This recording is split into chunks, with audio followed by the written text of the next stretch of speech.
എന്താണ് pre workout supplement? ഇത് എല്ലാവർക്കും അറിയുന്ന കാര്യമാണ്. നമ്മളൊരു വർക്കൗട്ട് ചെയ്യുന്നതിന് മുൻപ് കഴിക്കുന്ന ഒരു സപ്ലിമെന്റ് ആണ്. ഇത് കഴിക്കുന്നതിലൂടെ നമുക്ക് അത്ലറ്റിക് പെർഫോമൻസ് മെച്ചപ്പെടുത്താനും തളരാതെ ഒരുപാട് സമയം വർക്കൗട്ട് ചെയ്യാനും സാധിക്കുന്നു.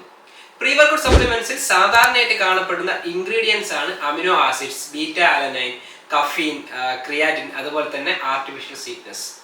ഇത് കഴിക്കുന്നത് നല്ലതാണോ? ഇത് കഴിക്കുന്നതിലൂടെ ശരീരത്തിന് എന്തെങ്കിലും തരത്തിലുള്ള സൈഡ് എഫക്ട്സുകൾ ഉണ്ടാകുമോ? തീർച്ചയായിട്ടും ഉണ്ടാകും. പക്ഷേ ഈ സൈഡ് എഫക്ട്സുകളെല്ലാം നമുക്ക് പരിഹരിച്ചുകൊണ്ട് മുന്നോട്ട് പോകാൻ സാധിക്കും. പ്രീ വർക്കൗട്ട് സപ്ലിമെന്റ് കഴിക്കുമ്പോൾ ഉണ്ടാകാൻ സാധ്യതയുള്ള സൈഡ് എഫക്ട്സുകൾ എന്തെല്ലാമാണ്? ഇത് പരിഹരിച്ച് എങ്ങനെ മുന്നോട്ട് പോകാൻ സാധിക്കും? ഇതാണ് ഈ വീഡിയോ സംസാരിക്കുന്നത്. നിങ്ങൾ ഈ ചാനൽ ആദ്യമായിട്ട് കാണുന്നവരാണെങ്കിൽ മറക്കാതെ സബ്സ്ക്രൈബ് ചെയ്യുക, ബെൽ ഐക്കൺ എനേബിൾ ചെയ്യുക. This is Bibin, you are watching BB fitness. വീഡിയോയിലേക്ക് വരുന്നതിന് മുൻപ് നമുക്കൊരു പ്രൊഡക്റ്റ് പരിചയപ്പെടാം. നിങ്ങൾക്ക് എല്ലാവർക്കും അറിയുന്നത് പോലെ തന്നെ ബോഡി ബിൽഡിങ്ങിൽ ഏറ്റവും കൂടുതൽ ആളുകൾ യൂസ് ചെയ്യുന്ന ഒരു സപ്ലിമെന്റ് ആണ് ഫിഷ് ഓയിൽ സപ്ലിമെന്റ്. നിങ്ങൾക്ക് ഫിഷ് ഓയിൽ ഉപയോഗിക്കാൻ താല്പര്യമുണ്ടെങ്കിൽ നിങ്ങൾക്ക് ഉപയോഗിച്ച് നോക്കാൻ പറ്റുന്ന ഒരു പ്രൊഡക്റ്റാണ് ന്യൂഹെർബ്സിന്റെ deep sea omega 3 fish oil.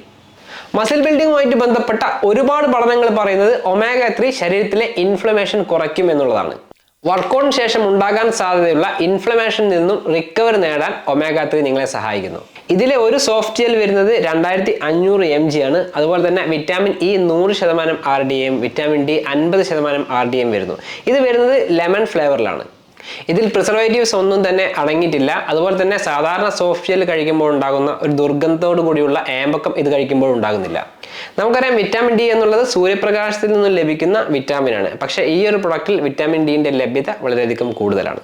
ഇതിലടങ്ങിയിട്ടുള്ള vitamin D നമ്മുടെ എല്ലുകളുടെയും അതുപോലെ തന്നെ ഹൃദയത്തിന്റെയും ആരോഗ്യം മെച്ചപ്പെടുത്തുന്നു. വിറ്റാമിൻ ഡി ലഭിക്കുന്നതിന് വേണ്ടിയിട്ട് മറ്റൊരു സപ്ലിമെന്റ് നമുക്ക് ഉപയോഗിക്കേണ്ടതായിട്ട് വരുന്നതുമില്ല. ഒമേഗ 3 അസ്ഥികളുടെ ആരോഗ്യം മെച്ചപ്പെടുത്തുമെന്ന് ഒരുപാട് പഠനങ്ങൾ തെളിയിച്ചിട്ടുണ്ട്. ഒമേഗ 3 ഫാറ്റി ആസിഡുകൾ, കാൽസ്യം, അതുപോലെ തന്നെ വിറ്റാമിൻ ഡി എന്നിവയുടെ അളവ് വർദ്ധിപ്പിച്ചുകൊണ്ട് അസ്ഥിയുടെ ആരോഗ്യം മെച്ചപ്പെടുത്തുന്നു. നിങ്ങൾക്ക് ഭക്ഷണത്തോടൊപ്പം 2 times ഇതിലെ സോഫ്റ്റ് ജെൽ കഴിക്കാവുന്നതാണ്. കുറച്ച് ദിവസത്തിനുള്ളിൽ തീർച്ചയായിട്ടും നിങ്ങൾക്ക് മാറ്റം അനുഭവപ്പെടും.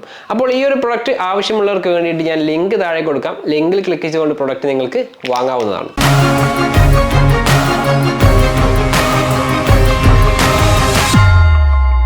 ഒന്നാമത്തെ സൈഡ് എഫക്ട്സ്, ശരീരത്തിൽ ചില റിയാക്ഷൻസ് ഉണ്ടായേക്കാം. സാധാരണയായിട്ട് പ്രീ വർക്കൗട്ട് സപ്ലിമെന്റ്സിൽ കാണപ്പെടുന്ന ഇൻഗ്രീഡിയൻസ് ആണ് ബീറ്റ അലനൈൻ, അതുപോലെ തന്നെ നിയാസിൻ, അതായത് വൈറ്റമിൻ B3. ബീറ്റ അലനൈൻ ഒരു അമിനോ ആസിഡ് ആണ്. ഇത് വർക്കൗട്ട് ചെയ്യുമ്പോൾ ശരീരത്തിൽ ഉണ്ടാകാൻ സാധ്യതയുള്ള അസിഡിറ്റി കുറയ്ക്കുന്നു. അതുകൊണ്ട് തന്നെ നമുക്ക് ഒരുപാട് സമയം തളർച്ചയില്ലാതെ വർക്കൗട്ട് ചെയ്യാൻ സാധിക്കുന്നു. വർക്കൗട്ടിന് മുൻപ് 4 മുതൽ 6 ഗ്രാം വരെ ബീറ്റ അലനൈൻ കൺസ്യൂം ചെയ്യുന്നത് 1 മിനിറ്റ് മുതൽ 4 മിനിറ്റ് വരെയുള്ള തീവ്രത കൂടിയ വർക്കൗട്ടുകൾ നമുക്ക് ഈസി ആയിട്ട് ചെയ്യാൻ അല്ലെങ്കിൽ തളർച്ചയില്ലാതെ ചെയ്യാൻ സാധിക്കുന്നു. പക്ഷെ ചില ആളുകളിൽ ബീറ്റ അലനൈൻ കൺസ്യൂം ചെയ്യുന്നത് പരസ്തേഷ്യക്ക് കാരണമാകുന്നു. ഇത് നെർവസ് സിസ്റ്റത്തിന്റെ ഒരു റിയാക്ഷൻ ആണ്. അതായത് കൈവെള്ളയിലും അതുപോലെ തന്നെ കാലിന്റെ അടിയിലുമെല്ലാം പിന്നു കുത്തുന്ന പോലത്തെ ഒരു വേദന അനുഭവപ്പെടുന്നു. അതുപോലെ തന്നെ ഇതിൽ നിയാസിന്റെ ഡോസേജ് അധികമാകുന്ന സമയത്ത് ചിലരിൽ ചുണ്ടും അതുപോലെ തന്നെ ശരീരഭാഗവും ചൊറിയുന്ന ഒരു പ്രശ്നം ഉണ്ടാകാറുണ്ട്. ഇത് സാധാരണയായിട്ട് കണ്ടുവരുന്നതാണ്. നിങ്ങൾക്ക് ഈ ഒരു പ്രശ്നമുണ്ടെങ്കിൽ എങ്ങനെ പരിഹരിക്കും എന്ന് നോക്കാം. അതിന് നിങ്ങൾ 4 മുതൽ 6 ഗ്രാം വരെ നിയാസിൻ കൺസ്യൂം ചെയ്യുന്നുണ്ടെങ്കിൽ അത് കുറച്ചുകൊണ്ട് 2 മുതൽ 3 ഗ്രാം വരെ ആക്കുക. അതുപോലെ തന്നെ നിയാസിൻ 500 mg താഴെ കഴിക്കുക. അതിന് നിങ്ങൾ ആദ്യം ചെയ്യേണ്ടത് നിങ്ങൾ കഴിക്കുന്ന പ്രീ വർക്കൗട്ട് സപ്ലിമെന്റിന്റെ ന്യൂട്രീഷണൽ ഫാക്ട് നോക്കിക്കൊണ്ട് ഞാൻ ഈ പറഞ്ഞ ഇൻഗ്രീഡിയൻസ്, അതായത് ബീറ്റ അലനൈൻ അതുപോലെ തന്നെ നിയാസിൻ, അതിൽ എത്ര ശതമാനം അല്ലെങ്കിൽ എത്ര ഗ്രാം അടങ്ങിയിട്ടുണ്ടെന്ന് ആദ്യം മനസ്സിലാക്കുക. രണ്ടാമത്തെ സൈഡ് എഫക്ട്സ്, ഇത് ശരീരത്തിൽ വാട്ടർ റിട്ടൻഷൻ കൂടാൻ കാരണമാകുന്നു. പ്രീ വർക്കൗട്ട് സപ്ലിമെന്റ്സിൽ സാധാരണയായിട്ട് കാണപ്പെടുന്ന ഒരു ഇൻഗ്രീഡിയന്റ് ആണ് ക്രിയാറ്റിൻ എന്ന് പറയുന്നത്. ഇത് നമ്മുടെ ശരീരം ബൾക്കാക്കുന്നതിനും അതുപോലെ തന്നെ ഇത് കഴിച്ചു കഴിഞ്ഞാൽ നമുക്ക് വർക്കൗട്ട് ചെയ്യുന്ന സമയത്ത് കൂടുതൽ ഭാരം ഉയർത്താനും സാധിക്കുന്നു. ഇത് പരിഹരിക്കാൻ നമുക്ക് ചെയ്യാൻ കഴിയുന്നത് നിങ്ങൾ എടുക്കുന്ന ഡോസേജ് കുറയ്ക്കുക എന്നുള്ളത് തന്നെയാണ്. നിങ്ങൾ കഴിക്കുന്ന പ്രീ വർക്കൗട്ട് സപ്ലിമെന്റിന്റെ ഒരു സ്കൂപ്പിൽ എത്ര ഗ്രാം ക്രിയാറ്റിൻ അടങ്ങിയിട്ടുണ്ട് എന്നുള്ളത് ആദ്യം മനസ്സിലാക്കുക. അതുപോലെ തന്നെ നിങ്ങൾ പ്രീ വർക്കൗട്ടിന് പുറമെ ക്രിയാറ്റിൻ എടുക്കുന്നുണ്ടെങ്കിൽ ഒരു ദിവസം ക്രിയാറ്റിന്റെ അളവ് മാക്സിമം 5 ഗ്രാമിൽ ഒതുക്കാൻ ശ്രമിക്കുക. ഈ രീതിയിൽ നിങ്ങൾ ഡോസേജ് ക്രമീകരിച്ചു കഴിഞ്ഞാൽ ഈ പ്രശ്നം നിങ്ങൾക്ക് പരിഹരിക്കാൻ സാധിക്കും. മൂന്നാമത്തെ side effects, pre workout drinks കഴിക്കുന്നത് ചിലരിൽ വയറുവേദന ഉണ്ടാക്കുന്നു.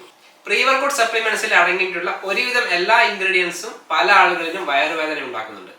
Sodium bicarbonate, magnesium, creatine, caffeine എന്നിവ ഇതിൽ ഉൾപ്പെടുന്നു.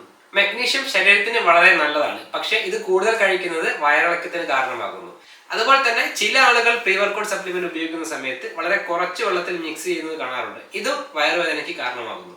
നിങ്ങൾ പ്രീ വർക്കൗട്ട് സപ്ലിമെന്റ് വെള്ളത്തിൽ മിക്സ് ചെയ്യുന്ന സമയത്ത് 250 ml മുതൽ 350 ml വരെ വെള്ളം എടുക്കാൻ പ്രത്യേകം ശ്രദ്ധിക്കുക. അതുപോലെ തന്നെ നിങ്ങൾക്ക് തുടർച്ചയായിട്ട് ഈ വയറുവേദന അനുഭവപ്പെടുന്നുണ്ടെങ്കിൽ ഒന്ന് ബ്രാൻഡ് മാറ്റി പ്രീ വർക്കൗട്ട് സപ്ലിമെന്റ് ഉപയോഗിക്കാൻ ശ്രദ്ധിക്കുക. നാലാമത്തെ സൈഡ് എഫക്ട്സ്. ചില ആളുകളിൽ പ്രീ വർക്കൗട്ട് സപ്ലിമെന്റ് ഉപയോഗിക്കുന്നത് ശക്തമായ തലവേദനയ്ക്ക് കാരണമാകുന്നുണ്ട്. ഇതിന്റെ പ്രധാന കാരണം ഇതിലടങ്ങിയിട്ടുള്ള സിട്രുലിൻ എന്ന് പറയുന്ന ഒരു കണ്ടന്റാണ്. ഇത് ശരീരത്തിലെ രക്തോട്ടം വർദ്ധിപ്പിക്കുന്നു. അതുപോലെ തന്നെ ശരീരത്തിലെ നൈട്രിക് ഓക്സൈഡ് ലെവൽ ഉയർത്തുന്നു. ഒരു ദിവസം 6 മുതൽ 8 ഗ്രാം വരെ ഉപയോഗിക്കുന്നത് കൊണ്ട് വലിയ പ്രശ്നമൊന്നുമില്ല. പക്ഷേ രക്തയോട്ടം വർദ്ധിക്കുന്ന സമയത്ത് ഇത് തലച്ചോറിനെയും പേശികളെയും ബാധിക്കുന്നു. ഇത് ചില ആളുകളിൽ മൈഗ്രെയിനും അതുപോലെ തന്നെ ശക്തിയായിട്ടുള്ള തലവേദനയും ഉണ്ടാക്കുന്നു. തലച്ചോറിലെ ചെറിയ രക്തക്കുഴലുകളിൽ ഉണ്ടാകുന്ന പ്രഷറിന്റെ വേരിയേഷനാണ് ഈ ഒരു ശക്തമായിട്ടുള്ള തലവേദനയ്ക്ക് കാരണമാകുന്നത്.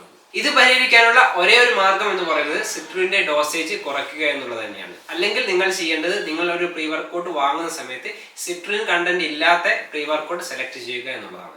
ഇനി നിങ്ങൾക്കുള്ള സംശയം, എങ്ങനെയുള്ള ആളുകളാണ് പ്രീ വർക്കൗട്ട് സപ്ലിമെന്റ് എടുക്കേണ്ടത്, അല്ലെങ്കിൽ നിങ്ങൾക്ക് പ്രീ വർക്കൗട്ട് സപ്ലിമെന്റ് എടുക്കാൻ പറ്റുമോ എന്നുള്ളതായിരിക്കും. നിങ്ങൾ വർക്കൗട്ട് ചെയ്യുന്ന സമയത്ത് വർക്കൗട്ട് കംപ്ലീറ്റ് ചെയ്യാനുള്ള എനർജി നിങ്ങൾക്ക് ലഭിക്കുന്നില്ല, അല്ലെങ്കിൽ നിങ്ങൾക്ക് പ്രീ വർക്കൗട്ട് ഫുഡ്സ് ഒക്കെ കഴിച്ച് വർക്കൗട്ട് ചെയ്തിട്ടും ഒന്നും ശരിയാകുന്നില്ല. ഇങ്ങനെയുള്ള ഒരു അവസരത്തിൽ നിങ്ങൾക്ക് പ്രീ വർക്കൗട്ട് സപ്ലിമെന്റ് എടുക്കാവുന്നതാണ്. ഞാൻ ഇതുവരെ പറഞ്ഞതൊന്നും വലിയൊരു സൈഡ് എഫക്ട്സ് അല്ല, ഇതും ചിലരിൽ മാത്രം കാണപ്പെടുന്ന സൈഡ് എഫക്ട്സുകളാണ്. ഇനി നിങ്ങൾ പ്രീ വർക്കൗട്ട് സപ്ലിമെന്റ്സ് ഉപയോഗിക്കുന്നവരാണെങ്കിൽ പ്രൊഡക്റ്റിന്റെ ക്വാളിറ്റി ഉറപ്പുവരുത്തി മാത്രം ഉപയോഗിക്കാൻ ശ്രമിക്കുക. ഈ വീഡിയോ നമ്മൾ സംസാരിച്ചത് പ്രീ വർക്കൗട്ട് സപ്ലിമെന്റ് കഴിക്കുമ്പോൾ സാധാരണയായി കാണപ്പെടാറുള്ള സൈഡ് എഫക്ട്സുകൾ എന്താണ്, അതെങ്ങനെ പരിഹരിച്ച് മുന്നോട്ട് പോകാം എന്നുള്ള കാര്യങ്ങളാണ്. നിങ്ങൾക്ക് വീഡിയോ മനസ്സിലായിട്ടുണ്ടാകും, ഉപകാരപ്രദമായിട്ടുണ്ടാകും എന്ന് വിചാരിക്കുന്നു. വീഡിയോ ഇഷ്ടപ്പെട്ടാൽ ലൈക്ക് ചെയ്യുക, ഷെയർ ചെയ്യുക. ഇതുപോലുള്ള നല്ല ഇൻഫർമേഷനുമായി നമുക്ക് വീണ്ടും കാണാം. ഇസ്മി വിപിൻ സൈനിങ് ഓഫ്.